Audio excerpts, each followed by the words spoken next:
Kidlat News Updates. Sa ating mga balita, salpukan ng pampasaherong van at dump truck hindi bababa sa 13 ang patay. Marine Research Alliance sa WPS sinihimok ni Senator Francis Tolentino. 6 billion pesos na pondo sa fish ports rehabilitation inaprubahan ng DBM at expanded number coding scheme suspendido sa March 28 to 29. Ako po si Cesar Soriano, kasama ang buong puwersa ng Kidlat News Channel para ihatid ang mga nangunang balita sa buong kapuluan ngayon.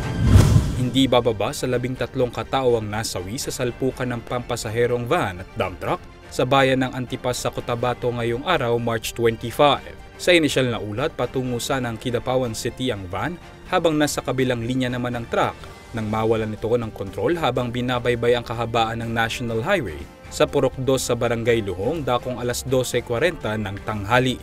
Dahil sa lakas ng banggaan, nasunog ang van dahilan upang matusta ang ilan sa mga pasaherong sakay nito.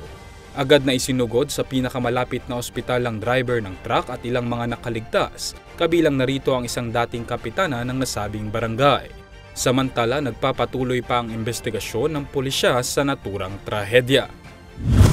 Hinihimok ni Senator Francis Tolentino ang Department of Foreign Affairs o DFA na pumasok sa Research and Development Alliances sa iba pang mga maritime countries para makakuha ng international support matapos sa mga nangyaring water cannon attack sa resupply mission sa West Philippine Sea.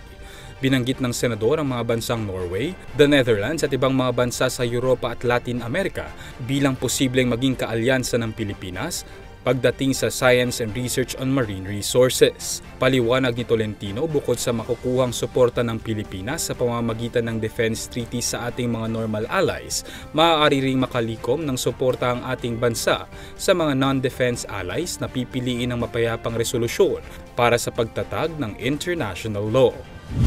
Inaprubahan ng Department of Budget and Management o DBM ang mahigit 6 na bilyong pisong pondo para sa pagpapabuti ng mga fish ports sa bansa. Ayon kay DBM Secretary Amena Pangandaman, nasa 6.037 billion pesos ang kabuuang pondo kung saan mahigit 1 bilyon dito ang gagamitin para sa mga rehabilitasyon ng mga daunga.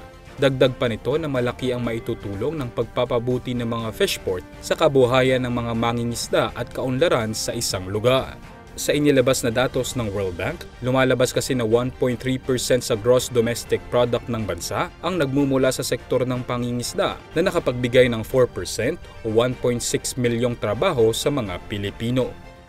Kanselado ang expanded number coding scheme sa March 28 Maundy Thursday hanggang 29 Good Friday ayon sa Metropolitan Manila Development Authority o MMDA. Una nang idineklara ng Malacanang ang March 28 to 29 bilang regular holidays. Sa hiwalay na advisory post, pansamantala naman nilang pahihintulutang makadaan sa EDSA ang mga provincial bus sa kasagsagan ng Semana Santa. Kaugnay nito, nasa mahigit 2,000 kawani ng MMDA ang naka-duty ngayong Holy Week, bunsod ng implementasyon ng No Absent No Leave policy ng naturang ahensya.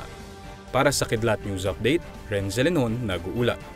At inyo pong natunghaya ng mga headlines sa nakalipas na mga oras. Manatiling nakatutok sa mga susunod na updates at breaking news. Ako po si Cesar Soriano, kasama nyo sa bawat pagputok ng balita.